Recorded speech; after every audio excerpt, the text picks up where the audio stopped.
Hello card fighters and welcome back to my channel, and this time we have another deck from Miyagi Academy. So the deck I'm going to be making is Nubatama, but on a budget. And you might be wondering, hey, the VR is pretty cheap. It's like 15 bucks. Yeah, I get the VR is pretty dirt cheap, but I wanted to see if I can play this deck without the VR. And let's see how this deck goes. So, your starter is always going to be Magatsu Storm. It's always your starter, and it's straightforward. Your grade 3 lineup. You want to go with 4 Kichikiri Kongos because, for one effect, you just rip one of your opponent's cards from their hand if they have 4 more cards in their hand, which is really ridiculous. And if you bounce a card from your opponent's rear guards back to their hand, it's pretty much they cannot guard with that specific grade. If it's a grade 0 that they have on their rear, it's pretty much, yeah, you can't guard with grade 0s. If it's a grade 1, no grade 1s, grade 2s, and so on. And then your next grade 3, you want to run 4 Dreadmasters because Dreadmaster, you either can use him on Vanguard or Rear Guard. As long as you have him on any, he's pretty much a 15k beat stick on place, and at the end of the battle, you just counterblast 1 and bounce one of your opponent's rears back to their hand. And also, the card's actually pretty good, comboing it off with Kijikiri Kongo, because once you call it to rear, you just counterblast 1, choose one of your opponent's rear, bounce it, and then once he attacks, they can't guard it with his attack, which is pretty decent. And then your last grade 3s you want to run is the 2 birds. Yes, the crow is pretty aggressive. He's more of like your finishing game, but the fact that you open him up in your hand is kind of a brick. So I run 2 of him just because you end him off and he's a 26k beat stick. He's even good in premium, so I suggest you should try that in premium. Okay? Alright. So then your grade 2 lineup. You run 4 Magatsu Gales, because once you place him, you counterblast 1, soul blast 1, draw a card, and he's your 15k beat stick for this turn. And at the end of the battle, after he attacks, you just put him into your soul and then bounce a card from your rear to your hand.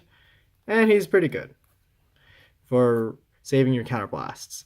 And then you want to run 4 Kizura, because once you have 3 or more units on your field, you just counterblast 1, make him a 15k beat stick, and if you have 1 or less face-up cards in the damage zone, use soul charge. Yeah, he's good for soul charging, but the fact that you have to call him as long as you have at least 2 or more units on the field is a little bit of a pain.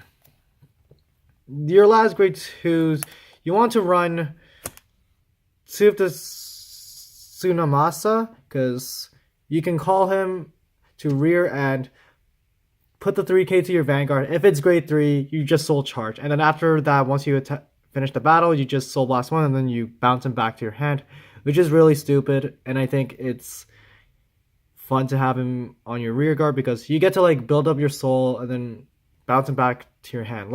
It's kind of pretty balanced when it comes to going for offense and defense. And then you want to run 1 of the Kabuki Kongo. People say you can run 3 of him because he's more gimmicky.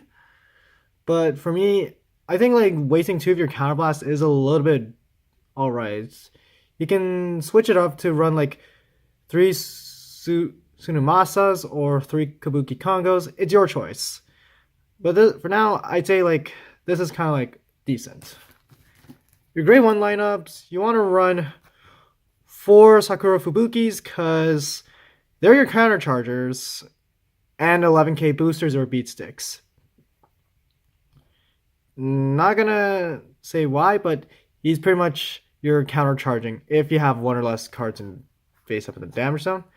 You want to run 4 of your Abora cards because when you place in the same column as your Vanguard, you pretty much boost him a lot. You just double their attack for a grade 3 or higher. even with the crow, it actually goes well with the crow as well. Because once you place him behind the crow, you just after using crow's ability, you just bounce. Actually, no, you just after bouncing your opponent's board, you just discard one, make the crow super big with big numbers, and then at the end of the battle, you just counterblast one and just bounce it back to your hand. The last one, I'd say run 4 Dreadmasters because when you place discard a card, draw. If your Vanguard is Kujikiri Kongo, Soul Blast 1, choose a card from your opponent's rear, bounce it back to their hand, and then they get to discard it. So yeah, I feel like this is kind of like Yosenju's with combo 1, bouncing cards from your field back to their hand, and then you get to Mind Crush it. It is so stupid, but this time you don't get the Mind Crush, which sucks. So yeah. The trigger lineup. Pretty straightforward. You run 8 crits. No need to question why. It's just there. And then you run 4 heals. And then your 4 drop PGs. And that concludes my video. Be sure to subscribe to my channel for more Vanguard related content. And I'll see you later. Bye.